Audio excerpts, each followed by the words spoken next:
Olá a todos, amigos que acompanham o Centro Espírita Passos de Luz, aqui da cidade de Buritis Lopes, para mais uma reunião pública, a fim de levar todo o Evangelho, segundo o Espiritismo de Jesus, a todo cristão que certamente faz do Cristo seu guia maior.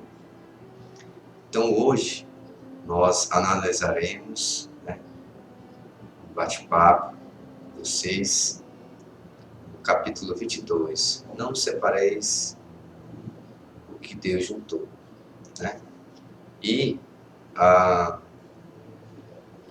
Mas antes da gente iniciarmos as nossas considerações, vamos aqui ler uma mensagem do livro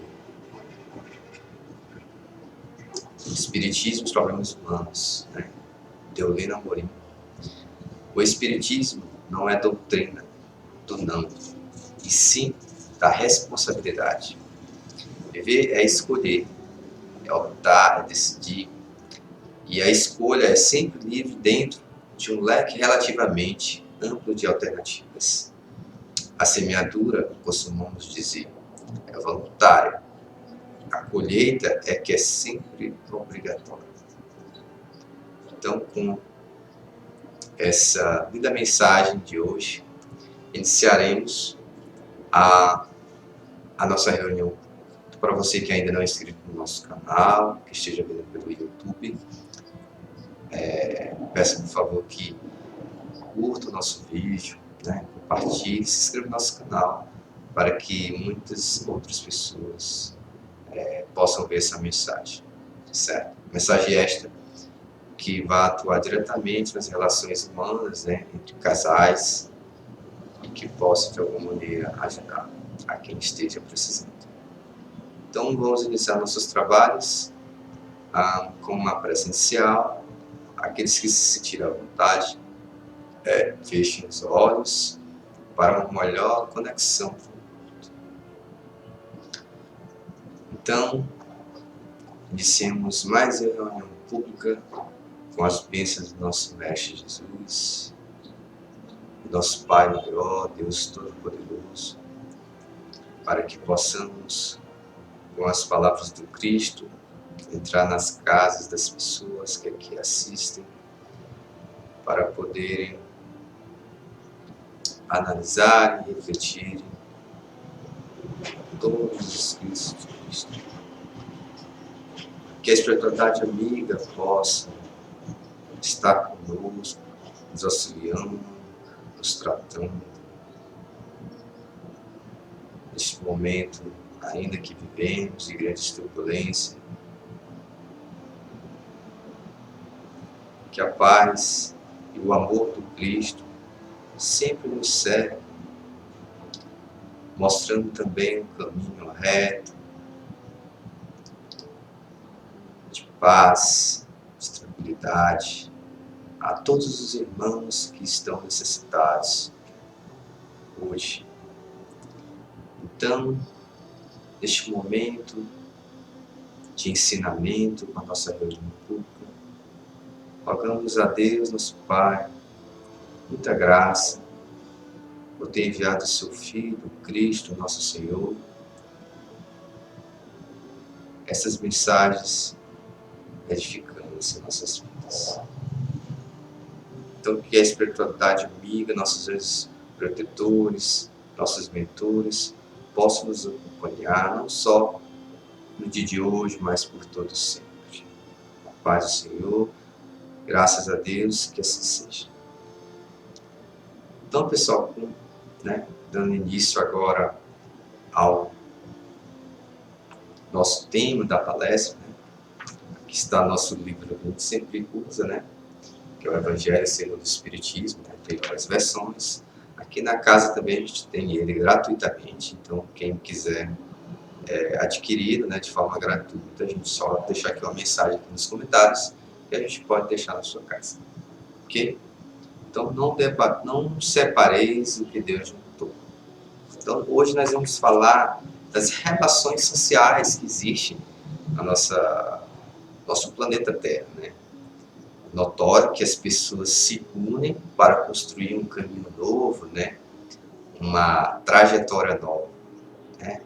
Quase que a maioria das pessoas, em quase a maioria de todas as partes dos países, continentes, as pessoas se juntam para construir objetivos novos. E essas relações, elas precisam de algumas leis, de algumas orientações, né? Seja divinas, seja civis, criadas pelos homens. E é hoje o que a gente vai discutir, o que Jesus nos mostra, através dos seus mensageiros, a questão do casamento, né? da união dos seres. E também, vamos tratar aqui também do divórcio, ok? Então, vamos iniciar aqui lendo uma passagem do Evangelho, que é muito importante. O capítulo 22, não separei isso, que Deus juntou, ele é um capítulo relativamente pequeno, mas com muita intensidade nas suas palavras. Então, a gente vai aqui dialogar, lembrando que nessa reunião pública nós não temos o objetivo maior de esgotar todos os significados que existem dentro dessa mensagem, né? Precisaria de muito mais tempo, mas que já dá para a gente começar a refletir sobre o que seria, né? Então, o primeiro tópico deste capítulo, ele fala da indissolubilidade do casamento, né? Aquilo que não quebra o casamento. Então, começa assim. Os fariseus vieram também a ele para o tentar, dizendo, né? Vieram quem? A Jesus. Aí eles perguntam, é permitido a um homem devolver sua mulher por qualquer causa que seja? Ele respondeu, não lestes que aquele que criou o homem desde o princípio os criou macho e fêmea, e que foi dito, por essa razão o homem deixará seu pai e sua mãe, se ligará à sua mulher, e não farão mais os dois senão uma só carne? Assim eles serão mais dois, não serão mais dois, mas uma só carne. Que o homem, pois, não separe o que Deus juntou. Mas por que, pois, disseram-lhe Moisés, ordenou que se desse à mulher uma carta de separação e que fosse devolvida? Né? O fariseu aqui questiona novamente Jesus. Ele lhes respondeu, foi por causa da dureza do vosso coração que Moisés vos permitiu devolver vossas mulheres. Mas isso não foi desde o princípio. Também vos declaro que quem devolve sua mulher, se não for em caso de adultério, e esposa uma outra, comete adultério. E aquele que esposa a que um outro devolveu, comete também adultério. Então, percebo aqui, né, que Jesus muito sabiamente, quando questionado pelo fariseu, sobre a questão da desposação, né, de devolver a esposa, né? Primeiro a gente tem que entender todo o contexto da época, né? Jesus sabia de o legado do Velho Testamento, né? E claramente o fariseu quis, né, colocar uma pegadinha aí na cabeça de Jesus, mas, né, Jesus muito sabiamente trata de colocar os pingos nos is. E aí, pessoal, essa passagem aqui, ela é de São Mateus, né? Primeiro, Jesus coloca a ideia para o fariseu assim, ele diz, não lestes que aquele que criou o homem desde o princípio criou macho e fêmea? Primeiro, Jesus joga de volta, né, esse questionamento do fariseu para saber que lá no livro da Gênesis, né, já existe escritos que falam sobre o casamento. Então, por isso que Jesus fala desde o princípio, né, que criou macho e fêmea, ok? Né? Hoje a gente sabe que o sexo é macho, né, ou fêmea. Estamos falando de gênero, né? Não é de opção sexual. Estamos falando que hoje existe homem e mulher, né? Bom, e aí por essa razão o homem deixará seu pai e sua mãe. Porque naquela época, pessoal, era muito comum as mulheres se casar com os homens e irem para casa, né, do seu esposo, né, por conta da questão da tradição familiar, o nome naquela época era muito algo forte na sociedade, né? Então, quando Jesus diz assim, e assim não separarei, não serão mais dois, mas uma só carne, porque a relação entre o homem e a mulher, ela deve ser una, né? Não pode o homem, de um lado, por toda a sua questão, né, que a sociedade apresenta, né, como ser mais viril, né? Claro, vem toda a questão do machismo, mas não. Todos os dois, né, numa relação, qual seja for a orientação sexual, deve haver o respeito, o amor, que a gente vai falar mais na frente, né? E deve-se contrair, né, em uma só carne.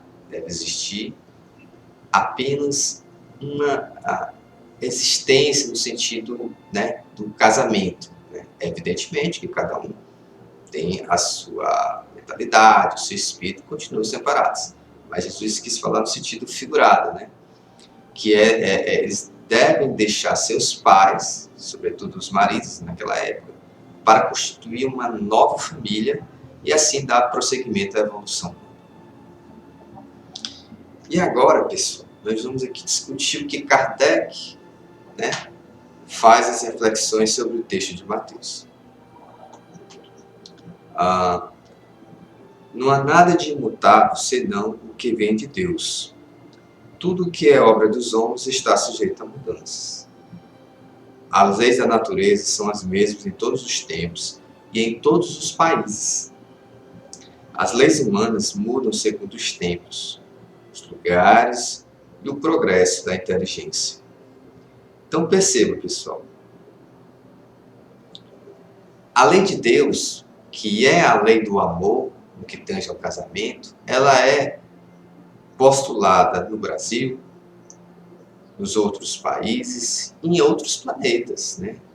O objetivo central da união de dois seres é única e exclusivamente pela atração mútua, né? Pelo amor, pelo sentimento de companheirismo, e não só ligado ao sexo, né?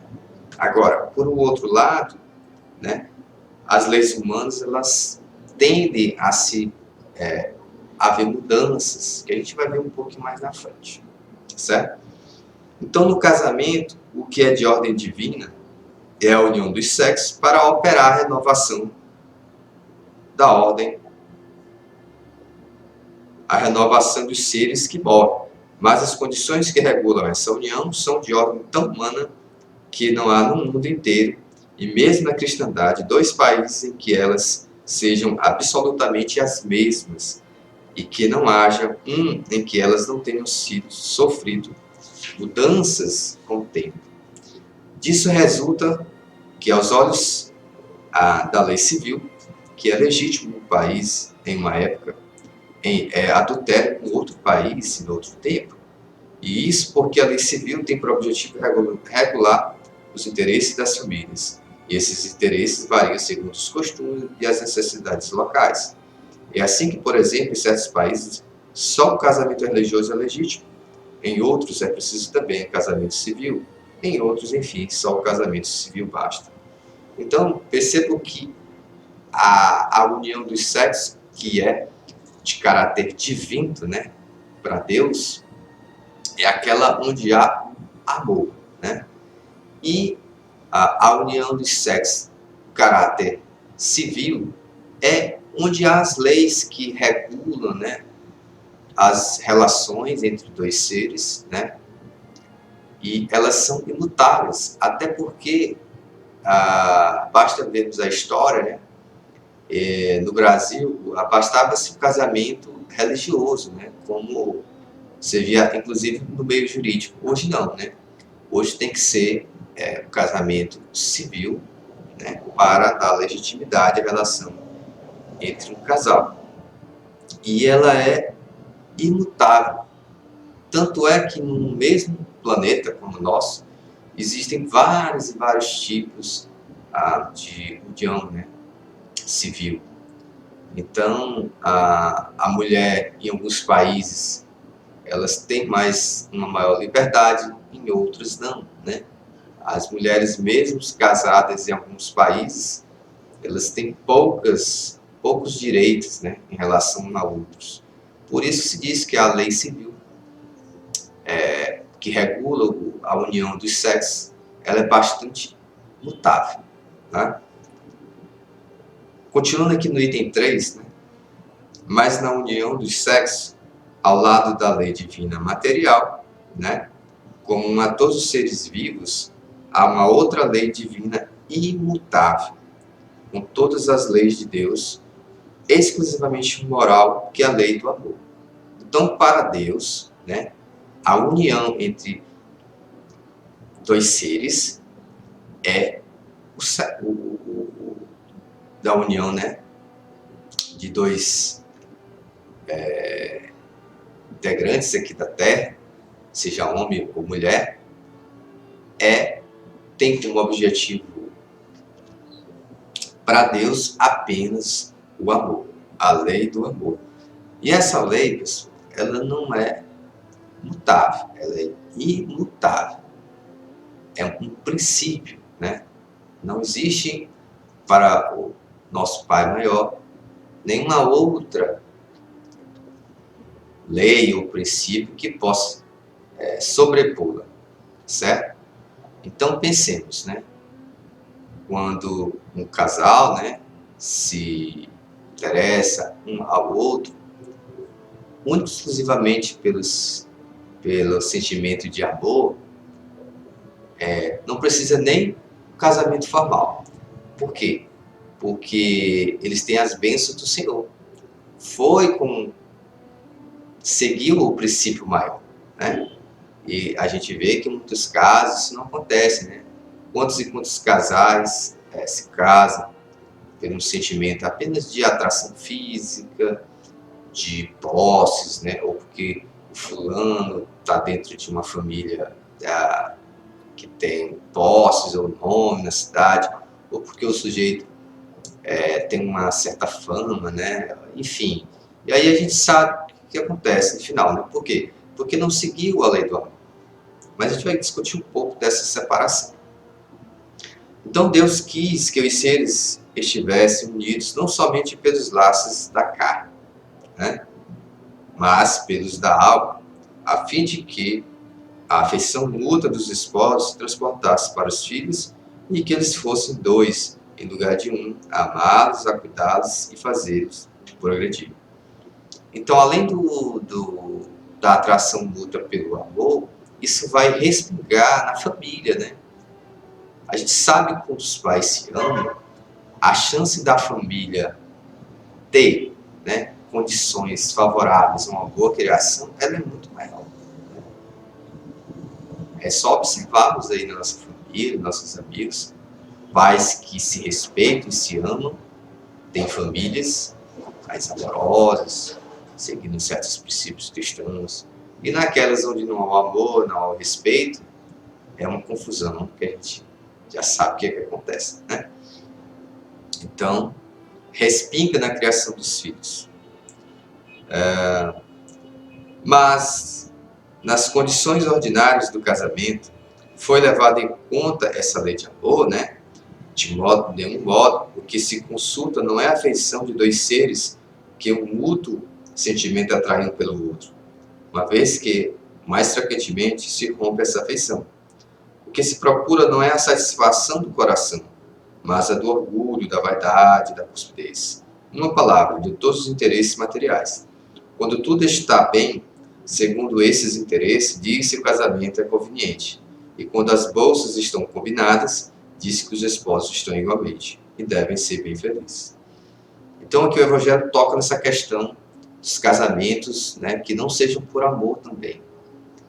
Uma hora ou outra, esse casamento vai se desfazer. Por quê? Porque não teve na sua base o amor. E é o amor também que, em zonas de conflito, é que vai segurar a sua relação, né? O Evangelho também, que mais na frente, mostra que um casal deve brigar de forma, né, no bom sentido, pelo seu casamento. Ainda mais quando se foi construído na lei do amor. Claro que há altos e baixos virão na vida de qualquer casal, e se ele tiver o amor construído lá atrás, o seu casamento seguramente vai voltar a ser feliz. Então, nem a lei civil, nem os compromissos que ela faz contrariar, pode suprir a lei do amor se esta lei não preside a união. Disso resulta que, frequentemente, o que se une à força se separa por si mesmo, que o juramento que se pronuncia ao pé do altar se torna um perjuro, se dito com uma forma banal. Daí as uniões infelizes, né, que acabam por tornar-se criminosas às vezes. Dupla infelicidade que se evitaria se nas condições do casamento não se fizesse abstração da única lei que o sanciona aos olhos de Deus, a lei do amor. Quando Deus disse, vós não sereis senão uma mesma carne, né? E quando Jesus disse, vós não separeis o que Deus uniu. Isso descreve o entender da união segundo a lei imutável de Deus e não segundo a lei variável dos homens. Então a gente às vezes vê na nossa sociedade, né, algumas pessoas, né, que às vezes até engravidam, né, certas mulheres, evidentemente que são a minoria, falo mulher porque é a única que tem a capacidade, né, de engravidar, né, mas algumas mulheres engravidam, né, no sentido de não se discute o sentimento dela pelo seu esposo, sua esposa, seu companheiro, sua companheira, mas no sentido de tentar segurar uma relação, né? E o amor, a gente sabe que é uma relação, né, de duas vias. Não basta eu amar o próximo, né, na sua relação, o outro também tem que me amar, porque senão vai ser uma construção do seu casamento, da sua relação saudável, né, pautado na lei do amor.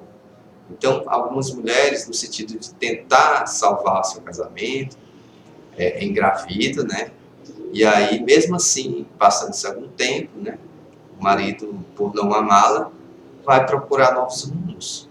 Então, toda a construção no início, né, deve ser bastante discutida. Por isso é que existe o namoro, né? O namoro é para você conhecer o seu companheiro, ver quais as suas características, se ele realmente lhe ama. Existirá momentos de baixa, que aí você vai reconhecer se aquele companheiro realmente está com você, né? Então, o Evangelho fala muito claramente, né?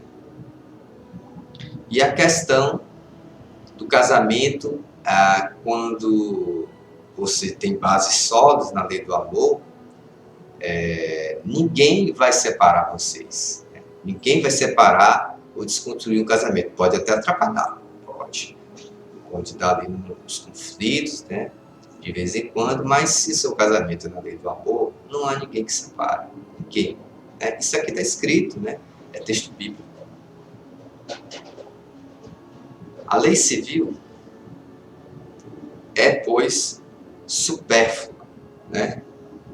E é preciso retornar aos casamentos segundo a natureza, né? Faz esse questionamento. Não, certamente, a lei civil tem por objetivo regular as relações sociais e os interesses das famílias, segundo as exigências da civilização. Eis porque ela é útil, necessária, mas variável. Deve ser previdente, porque o homem civilizado não pode viver como um selvagem. Mas nada, absolutamente nada, se opõe ao que seja o corolário da lei de Deus. Os obstáculos para o cumprimento da lei divina resultam dos preconceitos e não da lei civil. Então pode-se questionar, né? Então, Júnior, não é necessário o casamento, basta o amor. O casamento, né, civil, ele veio justamente para a questão de algumas regulações, né? Por exemplo, você comete o erro, né, de ter um casamento, uma união com um ser que você amou, mas ele não te amava, né? E o casamento civil, ele vai te dar o quê? certas garantias, como, por exemplo, o pagamento de uma pensão, né? A separação justa e equilibrada dos seus bens.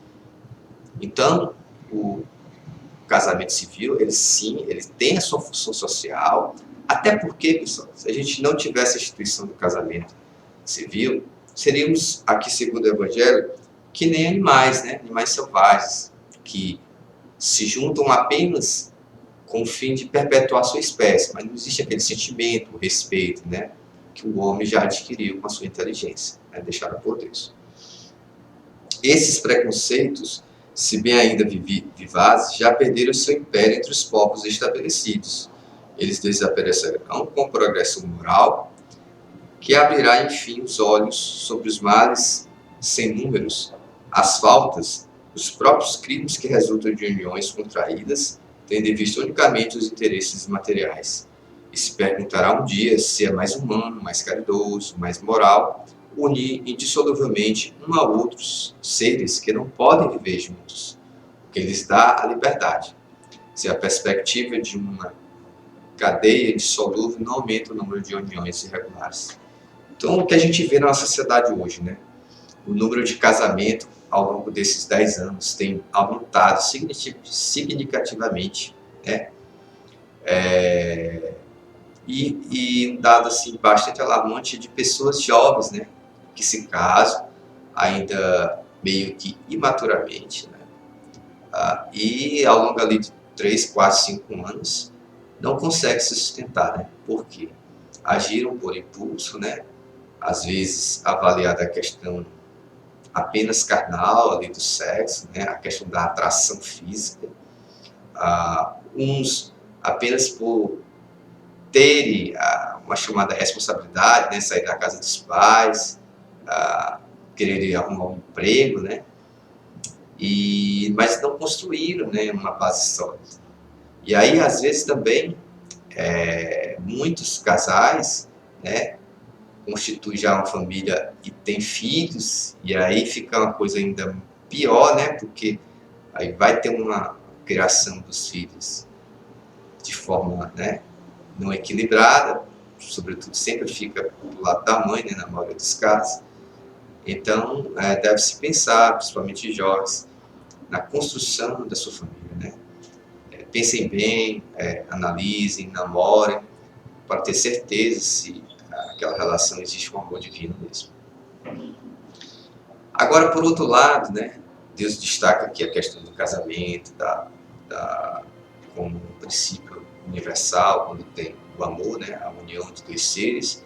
Por outro lado, foi criado, não por Deus, né, mas pelos homens, o divórcio. Aí pode se perguntar, o divórcio é coisa abominável a Deus? Não, se for para estancar essa sangria aberta de forma errada na união de dois seres, né? Então vamos ler aqui o que diz o Evangelho. O divórcio é uma lei humana que tem por fim separar legalmente o que está separado de fato. E não é contrário à lei de Deus, uma vez que não reforma senão o que os homens fizeram. E não é aplicável senão nos casos em que não se levou em conta a lei divina. Se fosse contrária a esta lei, a própria igreja seria forçada a considerar prevaricadores aqueles dos seus chefes que, pela sua própria autoridade e em nome da religião, em mais de uma circunstância impuseram o divórcio. Dupla prevaricação, então, uma vez que só seria em vista dos interesses temporais e não para satisfazer a lei do amor.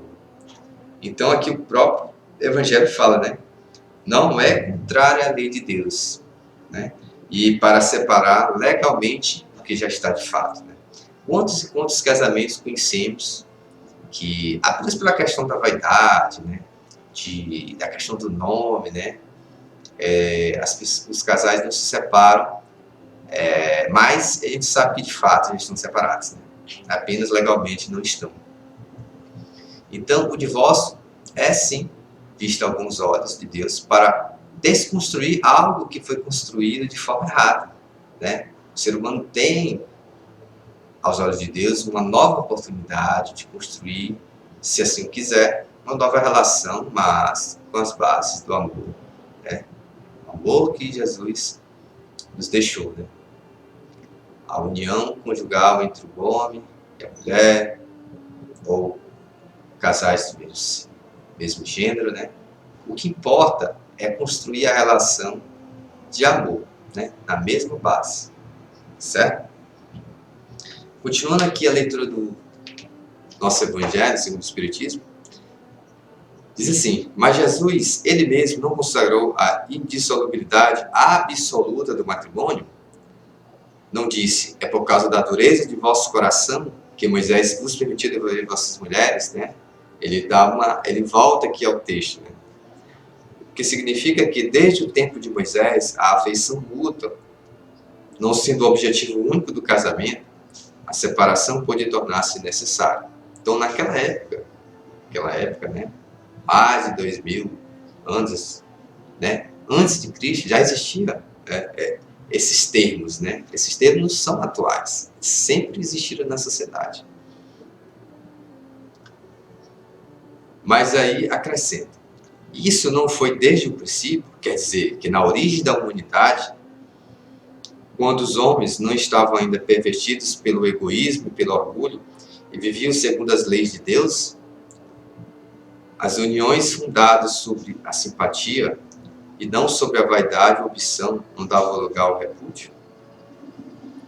Vai mais longe e especifica o caso em que o repúdio pode ter lugar: o de adultério. Ora, o adultério não existe onde reina uma afeição recíproca e sincera.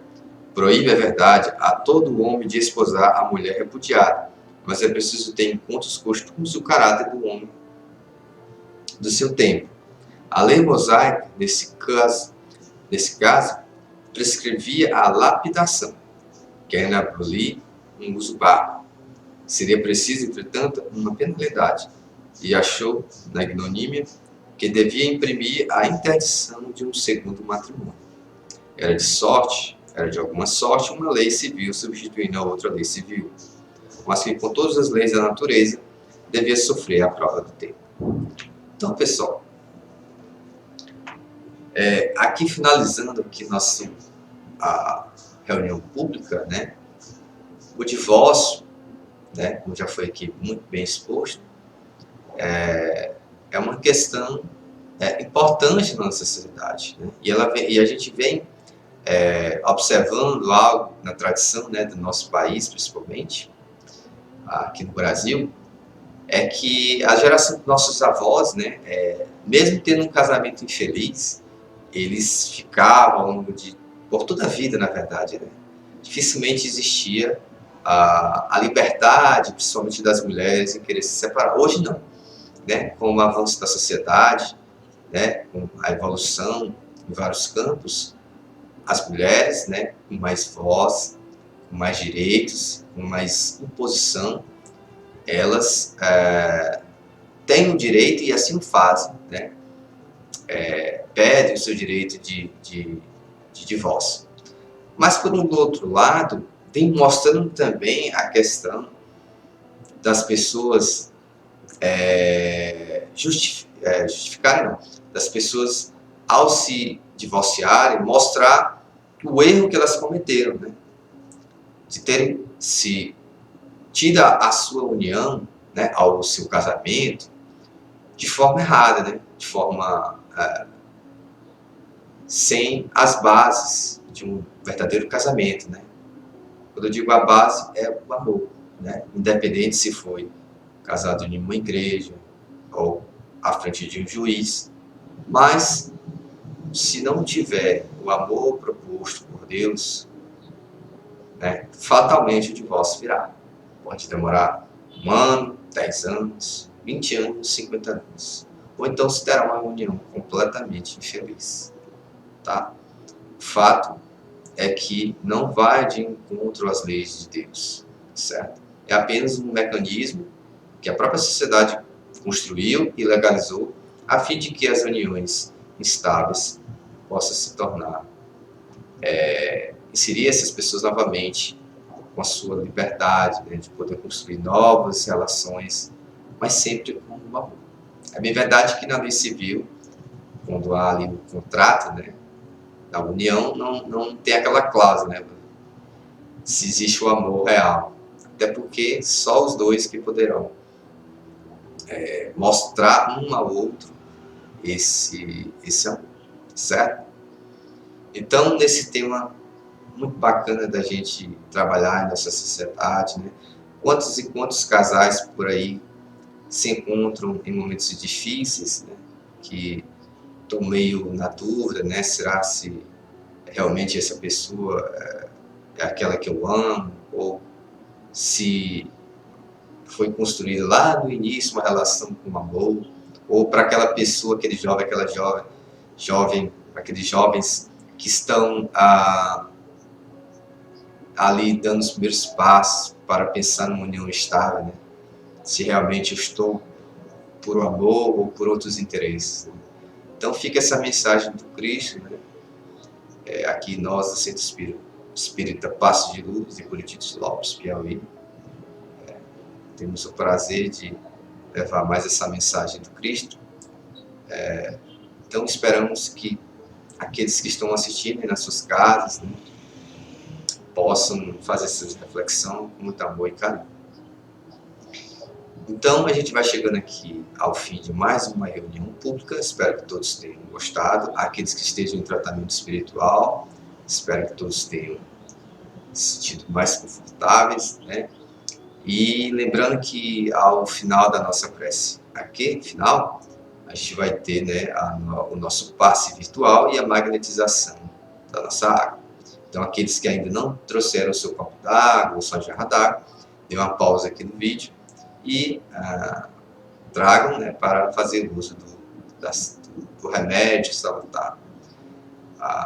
Esse vídeo também vai estar na nossa outra rede social do Facebook, tá? Que é ce.passe de luz, assim como o nosso canal do YouTube. Então, pessoal, façam com que esse vídeo, né, e todos os outros da casa, e de outras casas, e de outras religiões, compartilhe com seus amigos, né? Hoje vivemos uma época de muito imediatismo, né? Das pessoas quererem sempre o remédio pronto. E a gente sabe que a nossa cura passa por toda uma preparação na nossa vida, né? Nossa reflexão, nossas mudanças de hábito. E certamente o nosso casamento, né, para aqueles que são casados, também faz parte dessa nossa evolução. Então, nós encerramos aqui, né? Desculpa, eu nem me apresentei no começo, mas me chamo Júnior Leódio, né? Sou trabalhador voluntário do Centro Espírita Passo de Luz. E vamos agora aqui finalizar a nossa reunião pública com a nossa prece final. Então, boa noite a todos. Nos reencontramos, né, com outro palestrante na próxima terça. Então, com as bênçãos do nosso Pai Todo-Poderoso, seu Filho, nosso guia e modelo maior, Jesus Cristo, toda a espiritualidade amiga que protege e guia nossa casa, a todos os filhos protetores que estiveram aí nos lares de vocês, tratando, curando, abrindo aquela ponto de reflexão nos lares, fazendo a limpeza espiritual.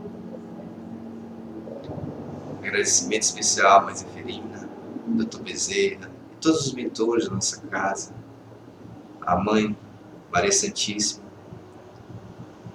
Então, com essas palavras, essas reflexões de hoje, pedimos ao nosso Deus Pai Todo-Poderoso ter serenidade, discernimento, tudo foi falado. Então, nos despedimos de hoje com muito amor e muito carinho. Que nosso Pai amado sempre nos ampare, hoje e sempre. Graças a Deus e que assim seja. Boa noite a todos.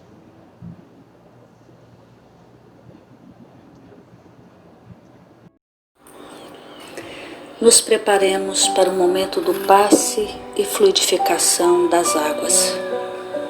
Coloque um recipiente com água limpa para ser fluidificada. Irmãos, Não importa aonde você está, quais as dificuldades que está enfrentando, Jesus está sempre pronto para vir em nosso socorro. Coloque-se de maneira confortável que lhe facilite a concentração e a receptividade.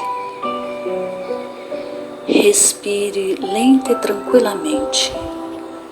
Inspire, expire. Inspire, expire. Encha seus pulmões de ar e solte bem devagar. Deixe que energias de tranquilidade e paz penetrem seus pulmões, circulem por todo o corpo. Sua alma, em harmonia com o corpo, se sente tranquila e em paz. Mentalizemos a passagem de Jesus. Dia claro, os raios dourados do sol iluminam a paisagem alegre de Cafarnaum. Casario branco, trepadeiras multicoloridas e pássaros saltitantes enchem a paisagem de otimismo. A notícia das curas atraía a multidão dos necessitados. Subitamente Jesus aparece, esguio e belo. A túnica desce-lhe até os pés. Ao pôr do sol, todos os que tinham doentes atingidos de males diversos traziam-nos, e ele, impondo as mãos sobre cada um, curava-os. Assim narra o evangelista Lucas. Mentalize Jesus se aproximando de você. Ele impõe as mãos amigas sobre a sua cabeça. Perceba que de suas generosas mãos cai uma cachoeira de águas claras e puras, vindas do seu amor a te banhar. Derramam-se em sua cabeça, descem pelos ombros, banham todo o seu ser, te trazendo paz, serenidade, equilíbrio. Limpam todas as impurezas e te pacificam. Sinta estas águas te banhando, limpando. Respire. Mentalize agora Jesus como sol diante de você. Sua luz, seu calor te envolvem. Sinta as energias curadoras que emanam do Cristo em sua direção. Ele ouve as suas preces. Confie nele. Seu amor é infinito e te acompanha e protege, oferecendo de tudo o que necessitas. Confie. Absorva as energias curadoras de Jesus. Sua luz te envolve. Sinta essas energias percorrendo todo o seu corpo. Sinta-se fortalecido e em paz. Senhor Jesus, divino amigo, estende as tuas mãos generosas, Senhor, e transforma estas águas em remédio para os nossos males físicos e espirituais. Guarda-nos, Jesus, em sua paz. Estende as vibrações de amor em benefício do meu lar, Senhor. Que aqui possa reinar a paz, a saúde, a tranquilidade. Nós lhe rendemos graças, Jesus. Fica conosco hoje e sempre. Graças a Deus.